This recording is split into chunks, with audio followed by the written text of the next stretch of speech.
programme Seneweb TV seneweb.com maa ngi am mbégte ak kontaan te teew fi comme ni muy teew saa su nekk vacances lañu nekk dañuy dem jëlal leen les meilleurs talents de notre football local et vous les faire découvrir tey dañoo doxantu ba AS Cambérène AS Cambérène def ren saison bu baax a baax nekk champion en Ligue 2 et accéder à l'élite du football local ñu dem jëli fa seen défenseur qui a été un des hommes forts de cette deuxième part de saison Luc Tendeng lay wuyoo Luc Tendeng moom laa dal tey fii Luc maa lay nuyu. waaw maa ngi lay ziar Pape.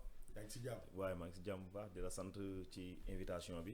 di la gërëm di nuyu waa Cambérène di nuyu waa Sénégal di nuyu waa Parcelles fi ma jógee di nuyu sama paroisse Marie Immaculée des Parcelles Assainies di nuyu sama yaay di ñaanal sama papa fu mu nekk gënal ko fu mu jógee. di ñaanal bépp parent bu doomam nekk ci football bi parce que lu yomb bëri na football bëri na ay sport xam nga sport moom dafa bëri risque quoi.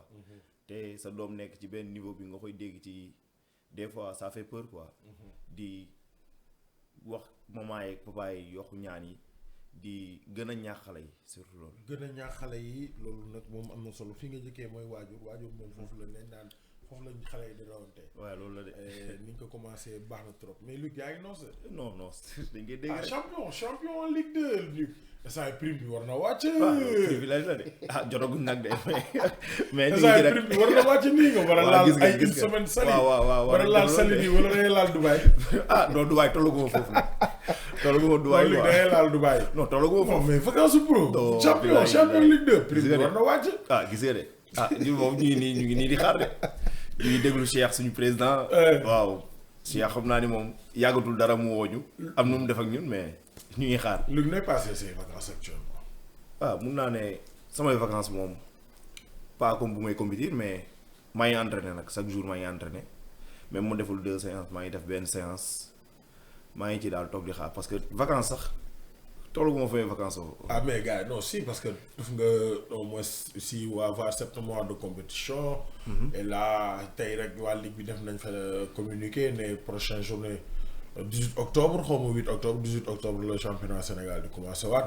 et on est au mois de juillet août septembre octobre donc dans 2 mois et demi championnat Sénégal dina recommencer waat alors. je pense que pour war nga mën a noppalu wala yéen amoo leen wala joueur warul toog ay une semaine ne du ma entraîné. non une semaine dafa bëri si joueur une semaine nga toog ko entraîné woo. non man personnellement su ma ko defee dama koy yëg trop. reprise day métti trop. waaw donc daal maintien forme bi. waaw parce que à tout moment lu ne mën naa feeñ. mën naa feeñ macha allah. daas fanaan la alors comme ñëw nañu waxtaan mettre le au moins dans le but du sujet. bëgg nañ xam kan mooy Luc Tendeng il nous vient d'où fan la màggee. Luc Tendeng moom benn booy la booy parcelle la. fa laa juddoo unité 8. waaw fa laa parcelle unité 5 laa juddoo waaw yaroo unité 8 fa laa màggee fa laa defee lépp fa laa defee ko football fa laa defee lépp fa laa njëkk joué cadet nawetaan fa laa monté senior fa laa defee lépp daal. fa nga defee lépp. Parcelles rek nga xam. Parcelles rek laa xam. Parcelles rek nga xam. Luc tu viens d'une famille de footballeurs waaw. waaw on peut dire parce que mun naa ne sama papa ancien góol la même bu fekkee yàggu ci. bon. waaw magam tamit da doon góolu te am naa ay grand frère yoo xam ne jot nañ football quoi su ma nee grand frère pas biologique mais la grande famille quoi samay cousin jot nañ football waaw mais daal mun naa ne man maa ci gën a yàlla def na ma maa ci xaw a gën a kii quoi. feeñ. waaw gën a feeñ. Luc Tendeng était scolarisé. si waaw jàng naa de. bu ban niveau. dem naa ba première. waaye. moom première PC yooyu théorème du moment. moo tax ma bañ PC. yow L nga defoon wala S. L waaw. daa yomb. mais ñun de boobu sax bu ñuy football sax ñu yoon ci xam nga rek di kii ak Oslo léegi bëgg a booleeg entraînement yi kii doon métti même bàyyi bi sax métti woon na sama côté trop. bon parce que paa bi bëgguloon ma bàyyi quoi parce que xamoon na potentiel yi nekkoon ci man côté jàng et tout mais après dafa xam ni loolu laa bëgg après mu jàppale ma ci. non loolu foofu foog ñu taxaw si. tu regrettes pas d'avoir arrêté les études déjà. regret. d'avoir arrêté les études. non même pas regretté wu ma ko dans la mesure où mois bi may bàyyi tamit fekkoon na tamit paa bi jël retraite am jël na retraite am 2 ans après xawoon na métti ci côté am bëgg gérer samay rax yi gérer ma gisoon naa effort yu mu doon def même bu dee da doon métti bëgguloon mais xamoon naa lu mu doon daj quoi. te waaw te xamoon naa ni am naa potentiel ci football bi. waaw moo tax ma ne ko carrément bàyyi ma arrêté concentré wu ci football bi. bi nga ne ko bàyyi ma arrêté football comment concentré aussi bàyyi ma arrêté jàng concentré wu ci football autant du moins. clash amul woon mais quand même c'était un peu difficile que famille bi accepte cette décision boobu.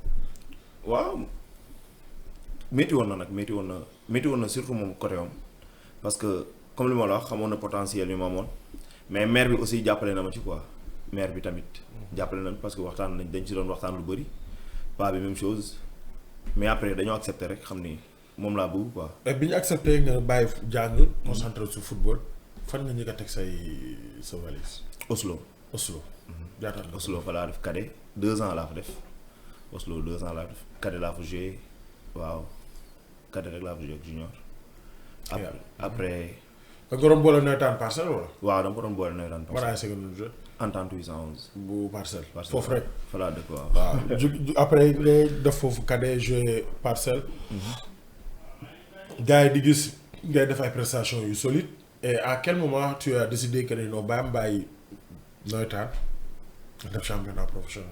non loolu nekkuloon décision parce que final nawetaan lañ la ma sam benn grand bu muy nuyu de passage Gorom que je ne cesserai jamais de remercier waaw moo moo boole waa Seneps ma dem fa def ay test fekk fa tam benn coach bu aimable coach Gossard ak Pape Sow vraiment coach yoo xamante ni amélioré nañ bu baax a baax sama personne amélioré nañ ma tamit en tant que joueur.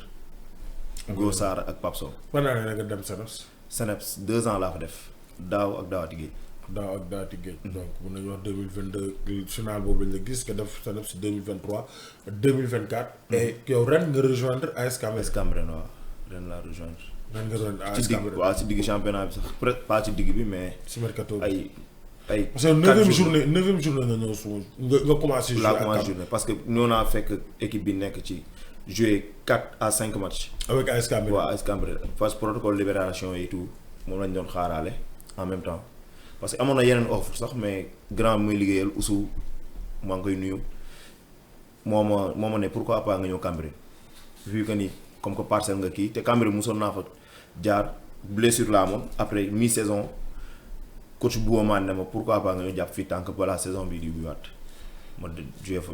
nga ñëw Cambérène. et pourquoi le choix de Cambérène parce que nee nga am nga ay offre yu bëri. waaw am naa offre yu bëri mais comme que li ma wax rek am naa benn staff mooy liggéeyal assez large Oussou moo ko jiite ñoom Galas ñoom Thier ñoom ñëpp ba pare am naa ay nit yoo xam ne samay conseillers lañ et tout bi ma leen nee choix Cambérène bi dañ ma ne choix bu baax la parce que tamit comme que soriwul te mu ngi Ligue 2 am na mook Seneps presque benn la quoi. presque benn la. d'autant plus que booy jógee sa kër di dem entraînement. damay dox man li ma gis ne sax Cambérène ay bëri nañ supporter waa Parcelles. si parce que Cambérène mooy Parcelles. Cambérène moo jur Parcelles. Cambérène moo jur Parcelles ba pare ñun xamante nañ. parce que joueurs yi nekk Cambérène ñëpp Idriss Dalé capitaine Balla xam naa ko bien avant may ñëw Cambérène ñoom was Thiawlaay même Thiaw bu fekkee miinu ma ko woon mais xamoon naa ko waaw xamoon naa ne ñoom ñëpp presque. et dañoo Cambérène 4e journée nga rejoindre Cambérène et 9e journée Luc Tendeng commencé avec AS Cambérène il enchaîne les titularisations cerise sur le gâteau ngeen jël championnat bi mais avant ngeen di jël championnat bi.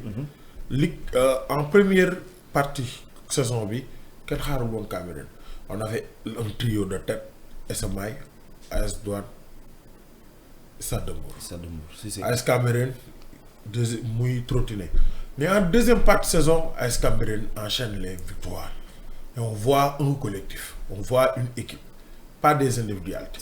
mais un collectif surtout.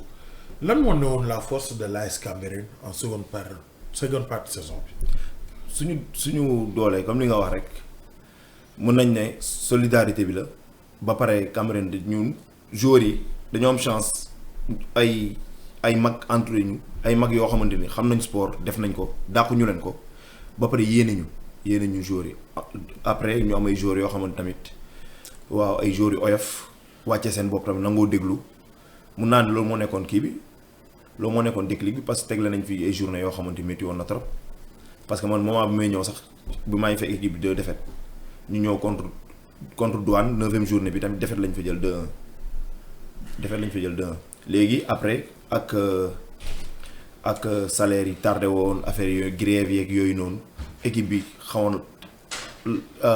xawoon bàyyeeku mais après par la grâce de Dieu ak sage yu Cambérène mooy grand am na ay paa yi nga xamante ni ñoom la ñu woowee sage yi foofu. ñoo déplacé wu ñoo waxtaan ak joueurs yi comme leur fils conseillé ñu parce que ñoom ñëpp presque ñoom ñëpp ay joueurs ASC Cambérène la ñu woon paa yi nga gis loolu yow miy joueur am na lu mu lay def dafa am lu mu lay def daa am lu mu bëri lu mu yee ci yow man personnellement déclic bi pour man foofu la jógee ba pare ñoom coach boo xamante ni tamit vraiment salaire yi métti woon na si ñun parce que ay soutien de famille lañ mais moom. parent la ba pare yor famille am moom mu toog di muñ loolu après waruñu gën a gore ba pare entraînement duñ ko fa jiitu mu nekk un papa vraiment di ko remercier quoi di ko remercier bu baax. et il a été nommé meilleur coach de la Ligue 2. et c'est mérité franchement ñu ngi koy nuyu bu de passage. alors technique bi foofu la jógee et vous avez enchaîné les victoires. mais à quel moment vous êtes dit que ni non mën nañ yéeg parce que yéen mën nañ yéeg moo njëkkoon nekk objectif yi. mais si 2 dernières journées yi 3 dernières journées yi non mën nañ koo jël. mais à quel moment vous vous êtes dit les gars mën nañ yéeg. mën nañ yéeg parce après tamit à quel moment vous êtes dit les gars dañ koy jël. non man moom personnellement bu ñu joué contre Amitié parce que foofu moo nekkoon tournoi bi quoi. parce que Stade de Mbour da doon génn yoroon naa tableau yëpp yoroon nañ tableau yi ku nekk ku mu waroon yu Douane fu mu waroon dal Kaffrine beeg yooyu noonu.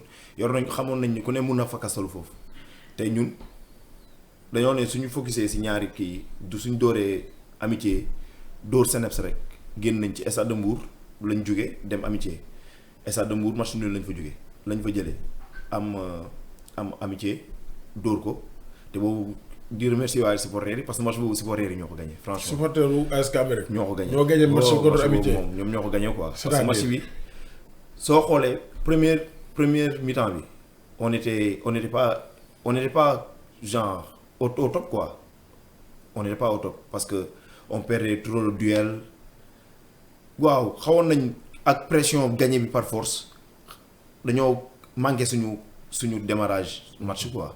mais après par la suite supporter bu ñu ñëwee en deuxième mi-temps franchement da ngay gis ni équipe bi ku nekk joueur bu nekk am na lu mu la def quoi.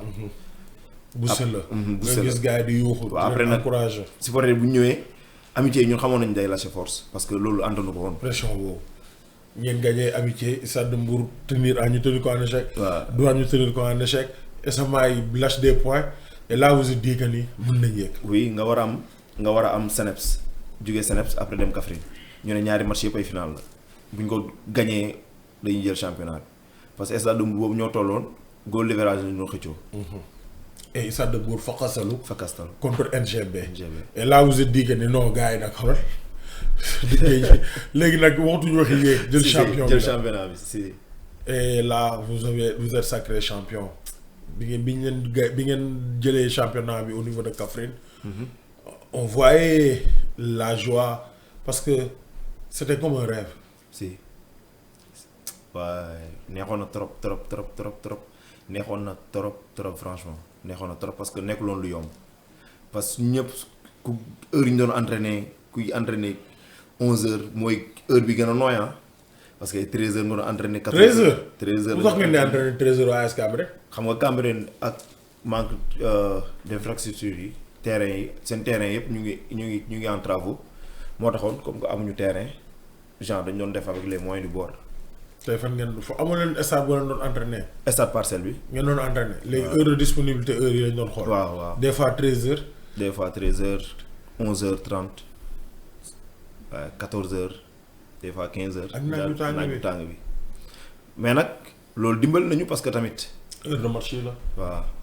heure de match yi la dimbal nañu tamit. revenir ma si ambiance bi au lendemain de votre sacre fële sa Kaffrine au jour de votre sacre fële sa Kaffrine. non neexoon na trop da ngay xool ñii nga xamoon ne lu ñu doon daw yëpp lii moo taxoon nga gis ku nekk fierté mu sol t-shirt Cambérène wala maillot Cambérène franchement loolu jaroon na daw ba dee quoi jaroon na daw ba dee te ci même lancé boobu sax dafa am sama benn coéquipier Ndaraw Ndaraw maa ngi koy nuyu le meilleur latéral du championnat.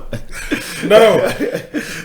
non Ndaraw foog nga ñëw. non Ndaraw foog ma ni ko. non foog nga ma Ndaraw fii. non doo day ñëw Ndaraw day ñëw Ndaraw moom. waaw xam nga rek xam nga booy la ba pare ak ambiance bi fugu bi affaire yooyu noonu.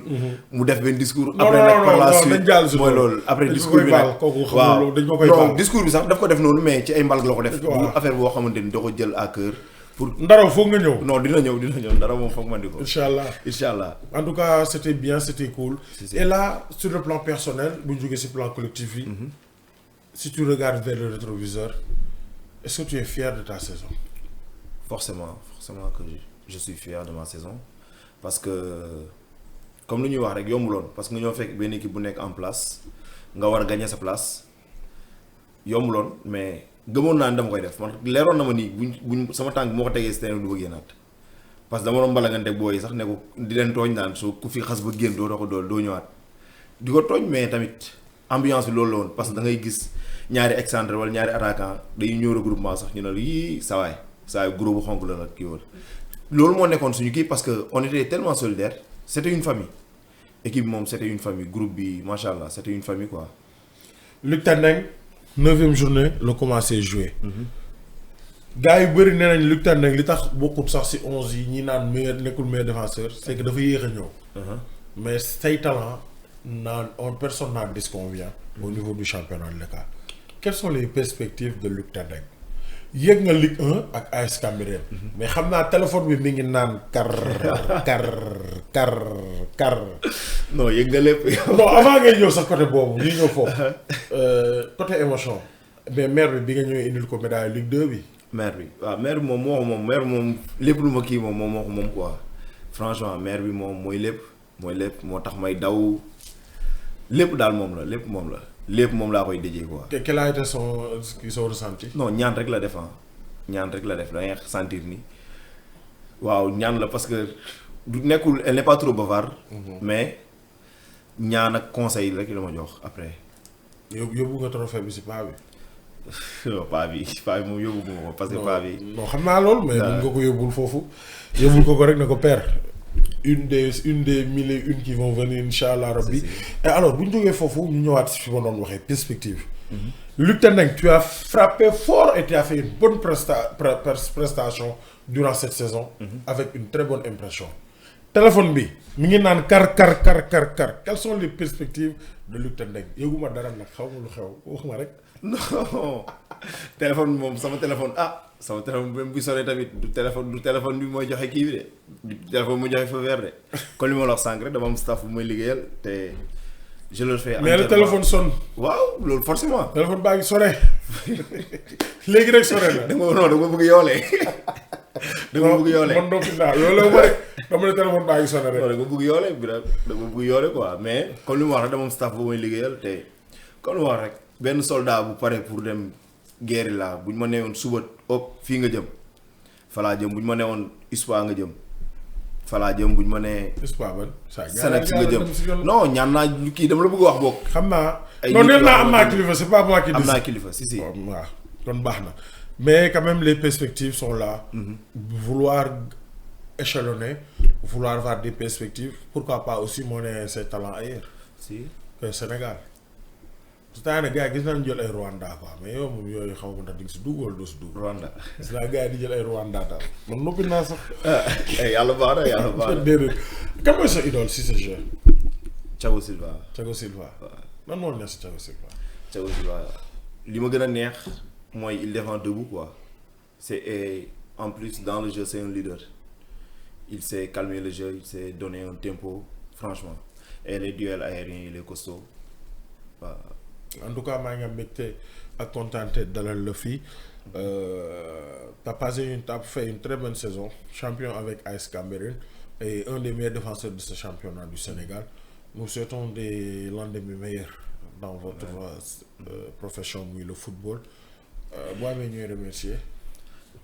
maa ngi remercier waa AS Cambérène ñoom ñoo tax ma toog fi tey ba di def émission di remercier président bi Cheikh Sow et son équipe. di remercier coach et son équipe tamit di remercier fi ma dëkk samay coéquipiers sans pour autant les oublier parce que lépp ñoom la comme li nga wax rek collectif du lu kese moo nekkoon. non AS Cameroun moom c'est la victoire du collectif. Ouais, collectivement on était là et on était soudés. Vous avez un bon coach. di remercier ñëpp remercier capitaine Balla di ko souhaiter tamit prompt rétablissement parce que dafa gaañ ci genou.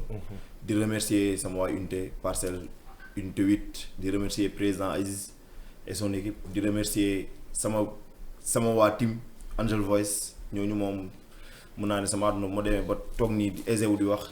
def nañ ci liggéey médiatronique moom soxla woo ko. macha allah def nañ ci liggéey bu. waaw def naa ko. may ñu benn acca may ñu un jour qui sent le choral. may ñu benn mais la religion a une place dans ta vie. on te voit avec chapelet maman Marie non maman Marie moom nu ma ko bàyyi. jar na donc kon kay léegi may ñu dara si maman Marie rek. may ñu dara waaye acca. gars compte leen ak man. non baa ma def ko chant d'action de grâce. waaw pour remercier Dieu. mooy 1 2 3 noonu la ñuy tëjee sa waxtaan bi sax ak les chansons de Luc Tendeng. Merci à vous chers téléspectateurs. Jean-Jacques Albert Pachi. Merci pour la coordination. Pachi merci beaucoup. Merci pour la coordination. léegi yow tëjal. Merci noonu la ñuy tëjee émission bi. Je veux seulement te dire merci. Merci Seigneur. Je veux seulement te dire merci.